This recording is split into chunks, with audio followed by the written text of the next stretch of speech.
Olá! Hoje vou falar sobre o livro Libras, que língua é essa?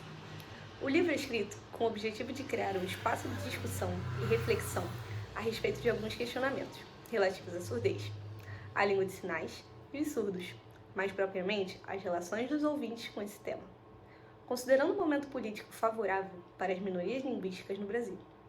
A obra foi organizada em 3 capítulos: a língua de sinais, o surdo e a surdez, na forma de perguntas ou afirmações, registradas pela autora em diversas situações do ensino de Libras para ouvintes, coletadas nas conversas informais com os aprendizes. A autora busca ressignificar alguns conceitos que, durante muito tempo, equivocados a respeito do tema proposto. Gesser inicia o livro ressaltando, no primeiro capítulo, a legitimidade da língua brasileira de sinais como língua natural do povo surdo, fundamentadas nos estudos dos linguistas americanos William Stokely, em 1960, que descreveu os níveis fonológicos, morfológicos e sintáticos da língua americana de sinais.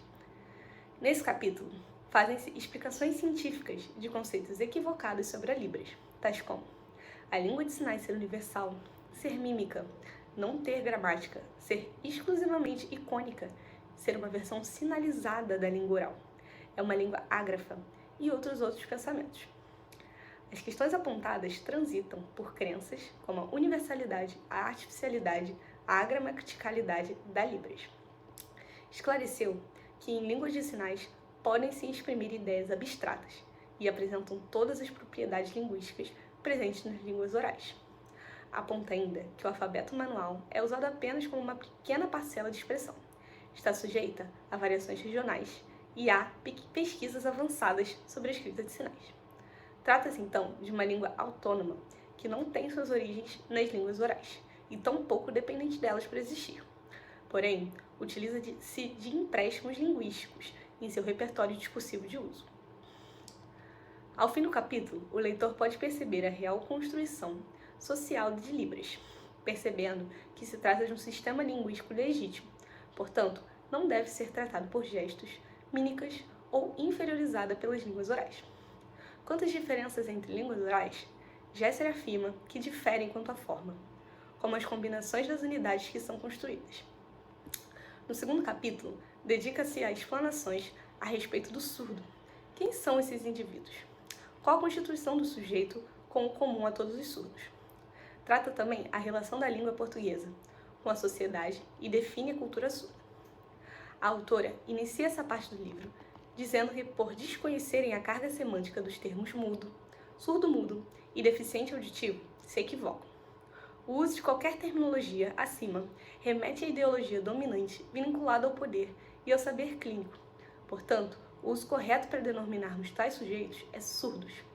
Essa talvez seja a principal definição do livro, uma vez que todas as relações com as pessoas surdas passam pelo emprego da terminologia. Infelizmente, o povo surdo tem sido encarado em uma perspectiva exclusivamente fisiológica, déficit de audição, dentro de um discurso de normalização e medicalização. Contrário a esse tipo de pensamento, considerando que a oralização deixou marcas profundas na história dos surdos, surge o discurso social de cultura surda, definida no livro como cultura própria, que sugere a ideia de um grupo, que precisa se diferenciar da maioria ouvinte e obter maior visibilidade.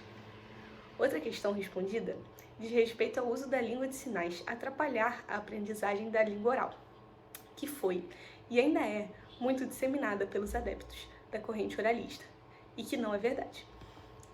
O desinteresse dos surdos em aprender a língua oral está relacionado, entre muitas coisas, pela forma agressiva que durante anos ela foi ensinada e imposta.